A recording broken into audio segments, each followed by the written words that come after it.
Now let's head to the crypto space and see what's going on there today. There was a sitting in Nigeria. We know that the issue around the Binance executives in Nigeria is not over yet. So there was that ruling. Justice Emeka Nwite of the Federal High Court in Abuja, Nigeria's capital, refused to grant bail to Tigran Gambaryan, an executive of Binance Holdings Limited.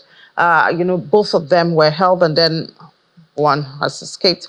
Justice Nwite held that he is likely to jump bail if bail is granted to him.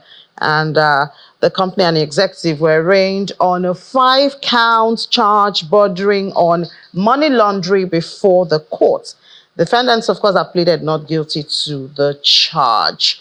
More on this, of course, as the story progresses right here in Nigeria. There's also another story from the United States, SEC. But let's look at the numbers before we get there. We see BTC has been doing well in the past few days. It's gained 0.17%. This is in a couple of hours ago, $66,385.03. Ethereum is also following suit. It's above 3,000 now. Solana, Cardano. So basically, it's more of a green Friday today, except for pockets of red that we have. But the market leaders are obviously in the green at this time.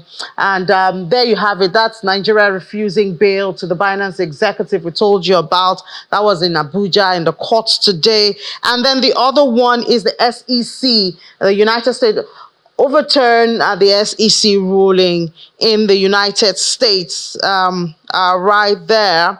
And we have Onua Obodo, our Friday client, joining us to help us understand the implication of this. Hi, Onua. Good afternoon. Yeah, good afternoon. Good afternoon for having me. Yeah, so tell us about this ruling in the United States where it's been overturned, that SEC rule requiring banks to keep customers' digital assets. What does it mean, really?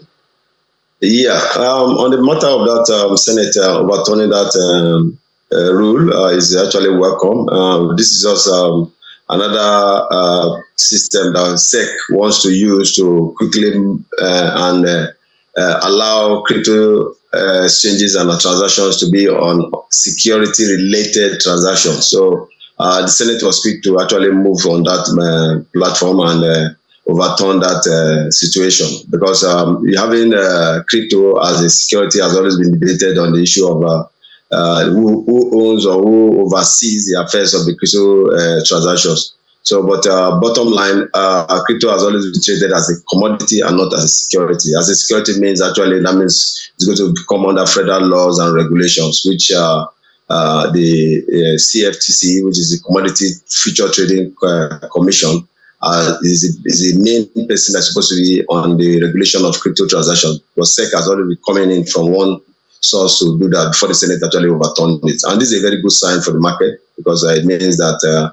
crypto transactions can be on an autonomous basis without any interference from the government. Yeah, because part of that says that the Commission's rule requires banks to keep customers' digital assets on their balance sheet with capital maintained against. If the crypto transaction is seen on the balance sheet, that means investors can get to see the activities and the transaction with that, and with that they will need more activities of the crypto transactions to come in light in the balance sheet, which is like indirectly forcing it to become a security rather than a commodity. So for now, the Senate have spoken so far, and they are still doing one or two things regarding that aspect. But we all know that crypto transactions are treated as commodity rather than that of security. It's just like the traded as a gold, oil, maybe crude oil or something on a trading platform. It's totally different from the fiat-related transactions associated with banks and Federal Reserves. Yeah, well, it seems that it's the opposite that's going on back here in Nigeria. P2P and all of that are getting bashing. But oh no, we have to draw the curtains here. Thank you so much for being a part of the program today. Thank you. Thank you for having me.